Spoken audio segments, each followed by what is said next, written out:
If God wrote any of these books, and nowhere in the book does God say, well, you could ignore the first half because now I'm getting to the good part. It's all God's word. So it's actually a less principled position than fundamentalism. There are sophisticated theologians who accept evolution, of course, and have no problem with that. And so our argument with them is a quite separate argument. I have met sophisticated theologians who believe pretty astonishing things, like believing literally that Jesus turned water into wine. And I thought sophisticated theologians had written all that stuff off and said, oh no, that's just metaphor, that's just a nice story, we don't really believe that anymore. But I have spoken to very, very highly qualified, sophisticated theologians, highly educated. They accept evolution totally, but yet they think Jesus turned water into wine and walked on water and rose from the dead and was born of a virgin. All very unscientific ideas, and still they call themselves sophisticated theologians. Well, first we should acknowledge that sophistication is better insofar as it means moderation and less of a commitment to the most dangerous ideas. But my problem with so-called sophisticated theology is that no one ever admits where the sophistication is coming from. It's coming from a loss of faith in specific doctrines. I mean, it's getting hammered into them from the outside. So it's coming from science and a modern conception of ethics, a universal conception of human rights, a sense of how unseemly it is to think that anyone, by virtue of being born in the wrong place, is going to spend eternity in hell just because they didn't happen to hear the good word from their parents. So they lose their purchase on those dogmas, and yet they retain this conviction that Jesus was born of a virgin or was resurrected and will be coming back. And those are just it's a God of the gaps argument in certain cases, but there's just certain questions where science hasn't yet closed the door to belief, and so they're putting all of their chips on those questions. We might have slightly different views of what a sophisticated theologian is, which is probably a testament to how it's actually not sophisticated theology, but obfuscated theology. Because when I hear someone say, oh, you take calls on the atheist experience and you get people who couldn't present a reasonable argument at all, why don't you take on real sophisticated theologians? And my answer is always tell them to call in, here's the phone number, they can call in whatever week they want. And they'll say, well, but here's this, academic who's presented this particular version of the ontological argument, the moral argument. And it's, you've got Ray Comfort, the banana man, on one hand, and they pretend that there's something superior with regard to argumentation on the other. And at the many years I've been hosting the show and doing debates, what I find is what gets labeled as sophisticated theology is the exact same thing. It's not like the arguments of these sophisticated theologians are any more sound than the arguments of Ray Comfort. It's just that they're better speakers. They're actually less sound in one way, in that they don't. So the belief system is still anchored to a belief in revelation. They're still fixated on the texts, but they have ignored much of what seems untenable in the texts, and they don't have an argument about why that's okay. Because if God wrote any of these books, and nowhere in the book does God say, well, you could ignore the first half because now I'm getting to the good part. It's all God's word. So it's actually a less principled position than fundamentalism. And that's why it's always, in my view, unstable in the face of fundamentalism, because the fundamentalist is always on the side of, or always has the advantage of saying, listen, I'm going to read the whole book, I'm going to take the most plausible interpretation of it, I'm going to read every word as literally as possible, and that always begins to fixate on more divisive, more doctrinaire, more irrational ideas. At least with the fundamentalists, you know what you're arguing against. Yeah. You're not arguing against a wet sponge. No, there's it seems perverse to say it, but there's actually more integrity to the most fundamentalist position, because there's simply one irrational move, which is the belief that this book is perfect in every word. But the moment you believe that, well, then it is in fact rational to try to connect all the dots as reasonably as possible. But sometimes they really don't say anything. They say something like, well, God is the ground of all being. Right. Or God is the essence of isness, or something. Well, I have a soft spot for that kind of. Yes. I mean, I don't like the God, the theistic version of it, but and this is perhaps the only argument I can adduce in favor of so-called sophisticated theology, which is there's an experience that people have, Christian contemplatives, say, or really contemplatives in any tradition, and have had for millennia, which does provoke those sorts of noises from people. I mean, the problem is you get far enough into any of these contemplative traditions, and everyone begins to sound like a Buddhist, and then if you're in the 14th century in Christendom, the Inquisition shows up at your door, as they did to Meister Eckhart, who happily died of natural causes just in time.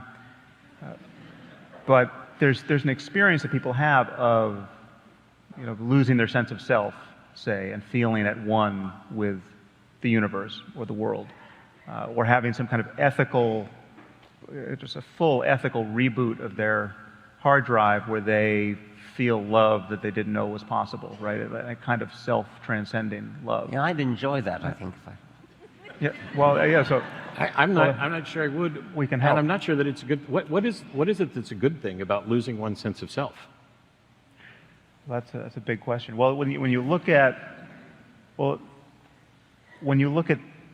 just the mechanics of your own suffering, when you look at just what self-concern gets you psychologically, you can begin to feel that most of your suffering is not directly tied to bad things happening. It's tied to this whole just machinery of self-concern, anxiety about the future and regret about the past and worries about what people said of you or think of you or will think of you, and there's so much of our neurosis is taking place just in the conversation we're having with ourselves, and that's all predicated on the legitimacy of this starting point of feeling like there's a self riding around in the head who is carried through from one moment to the next in life. That you are the same person you were yesterday. So the thing that embarrassed you yesterday that you're now remembering and now feels terrible,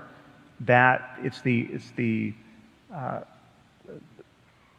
psychological continuity there and the durable continuity that seems to mandate that you suffer over precisely the thing that you were suffering over yesterday, because you are that same self carried through moment to moment. And just have everybody watch Frozen and you can just let it go. Right. Well, yes. Because I think the sense of self is actually something that's incredibly valuable. That we have a preservation motivation. We have a desire to understand the world that we inhabit. That is, it may even be the case, as I've argued and others have, that there's no such thing as altruism in a true sense, but that you could have altruism from a purely selfish standpoint and still do good. Yeah, but I wouldn't call it. I mean, that begins to play with the boundaries of the quote self. I mean, so if the moment you begin to feel that your selfishness extends to everyone being happy, right? Because you actually care about everyone, right? And you feel better when you see people smiling rather than weeping. If you extend the circle of your self-concern to everyone, well, then that's not normal selfishness. That's sainthood in a. If I'm doing it because I feel good when people smile, that doesn't mean I necessarily care about them. It means I might care about that good feeling that I get. Well, yeah, except it's the I get part is vulnerable to inspection. I mean, the sense that there's an I who's appropriating that in every moment it's a project which can be accomplished in a moment, or you can fail to accomplish it after many years of looking. But there's the sense that there is it's useful to define what we mean by self, because most people don't feel identical to their bodies. So when I say the self doesn't exist, I'm not saying that people don't exist. I'm not saying that nobody's here and this is all an illusion. But there are contemplative and religious and spiritual traditions that can sound like they're saying something very much like that. But I'm saying that the sense that we all have of being a subject in the head, riding around in the body as though it were a kind of vehicle, right? Because this really is most people's starting point. They don't feel truly coterminous with their bodies. They feel like they're in their head and that their hands are down there in some sense. And that sense of being a subject in the head is vulnerable to inspection. You can lose that sense. And on one level, you can just be identified with your body. I mean, that is actually progress in this in this course of self examination, because simply to feel like a body in the world is different from the way most people feel. Most people are kind of and this is what we're running into. Most people are common sense dualists. They feel like the mind can't possibly be identical to the brain. The mind is something altogether different, and it just feels like it's in the head as there's a sort of locus of attention that's emanating from the head. But this body is a machine that can malfunction, and it's changing over time. It's clearly not what I am, and I am probably a soul then. I'm probably spirit. I can probably drift off the brain at death, and that sense is, I think, and all the ways in which that sense can be played with by fasting or prayer or meditation or psychedelics or getting crazy ideas that you find emotionally very animating. The sort of adventures you can have in dualism are part of the problem here, because Adventures in Dualism should be the title of your next book. Right. Yeah.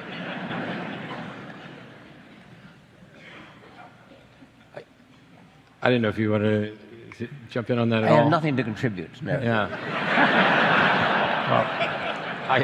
I sit here and I listen to this, and I think there's like a 4-hour fascinating for me conversation. You might not think so much, because I have no problem with the idea that the mind is the brain, but I know there are people who do. But it doesn't feel that way. I know it doesn't feel that way, yeah. and I don't know that it's necessary, and I don't know what the right path is. I don't know that for example, losing this sense of self could be a great thing. Well, or one thing not. I would add is that you lose it all the time because it actually isn't there. I mean, you are losing it all the time. How can you lose something that's not there? Because because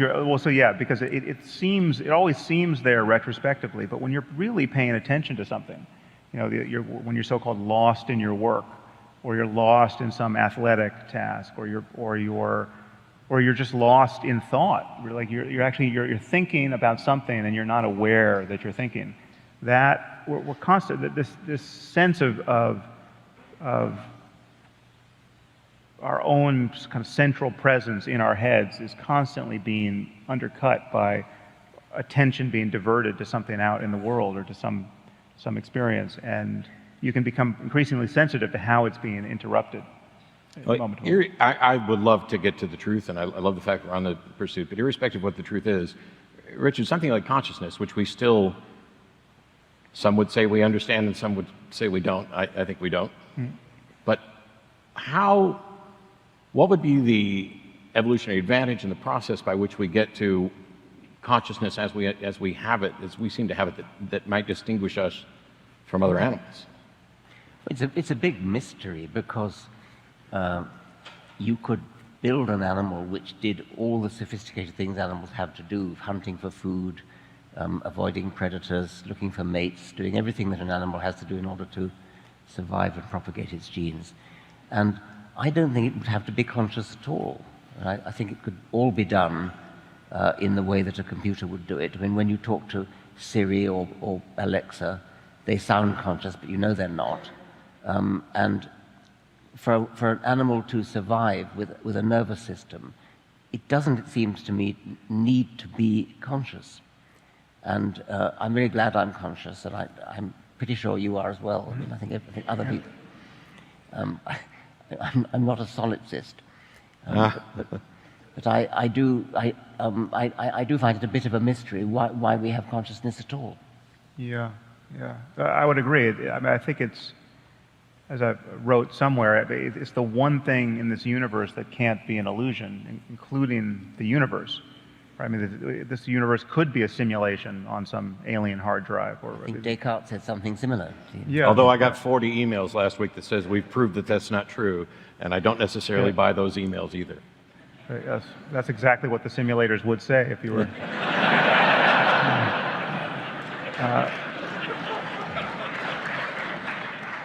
But I mean, consciousness as just the felt sense that something is going on, the fact that there's an experiential quality, whatever this is, whether you're a brain in a vat, whether you're in the matrix, whether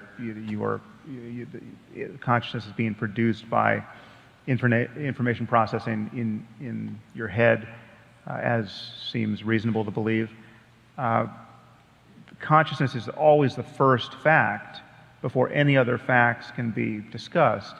And it's also the most important thing in the universe. It's the only thing that makes, at least in my view, it's the only thing that makes the universe important. The fact that the lights are on, the fact that it's possible for the lights to be on. If we knew that this universe, if you told me there's a universe somewhere that's got stars and planets, but it's got the constants of nature are tuned just a little awry so that conscious life is impossible, that is a deeply uninteresting universe, and consciousness is the only ground for any moral dimension to our lives too. And yet, I'm with you in feeling that it's not clear that it does anything, and it's not clear that it would be. It's not clear how it would be selected for, because I mean, if you just look at your own experience, everything that you're conscious of, anything that you seem to be consciously deciding, or any place where it seems that consciousness is necessary to integrate information behaviorally, to have a complex goal, say for someone to say to you, well, you should really get to the Orpheum Theater at 8 o'clock to hear this talk, for that to become a behavioral plan, let's just say that is in fact something that can only be done consciously in apes like ourselves. Still, it's not clear why, well, as you said, it's not clear that that should be the only way that it gets accomplished, and we could easily build robots, one presumes, that could do these things without it being something that it's like to be those robots. But even in our own case, if consciousness really is just what it is at the level of our neurophysiology, it's only effective in virtue of what it is at the level of neurophysiology. So the fact that there's a subjective side to it doesn't matter. I mean, the fact that you're having this experience now, which again is the most important thing in anyone's life, the experience side of it is not what is actually behaviorally effective if in fact consciousness is has the other face, which is its neurophysiology and its information processing dynamics. Nicholas Humphrey suggested that one of the most important things we have to do is to second guess other people. We swim through a sea of a social sea. We have to make our way through very, very complicated relationships with other people, and we have to second guess what they're going to do. All the time we're having to predict how this other person is going to react. And so he postulates what he calls the inner eye, which is looking inwards to yourself as an aid to second guessing what the other person might do. You need this extra sense organ to help you to predict the behavior of the other person.